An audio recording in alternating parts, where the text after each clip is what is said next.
నమస్తే ఫ్రెండ్స్. ఈరోజు బెండకాయ ఫ్రై చాలా సింపుల్గా టేస్టీగా ఇట్లా చేసుకుందాం. ఇది సైడ్ డిష్గా కర్రీగా చాలా బాగుంటుంది.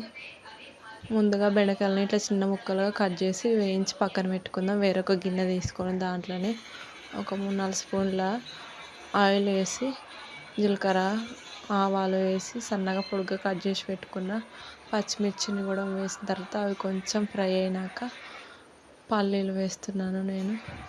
పల్లీలు కూడా కొంచెం ఫ్రై అయినాక కరివేపాకు వేసి మంచిగా ఫ్రై చేసుకొని దీంట్లోనే మన కర్రీకి సరిపడా ఉప్పు పసుపు వేసి బాగా కలుపుకొని ముందుగాల మనం వేయించి పక్కన పెట్టుకున్న బెండకాయ ముక్కల్ని కూడా వేసి ఒక 2-3 నిమిషాలు లో ఫ్లేమ్లో మంటను చిన్నగా పెట్టి ఉడికించుకొని దింపేసుకోవడమే బెండకాయ ఫ్రై.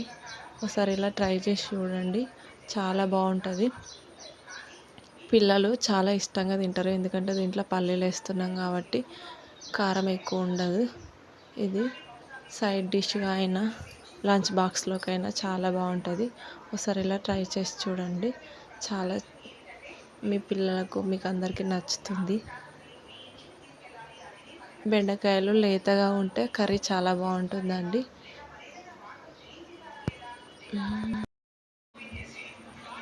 ఇలా కొంచెం ఫ్రై అయిపోయినాక దీంట్లో కొంచెం కొత్తిమీర వేసి దింపేసుకోవడమే. Thank you friends.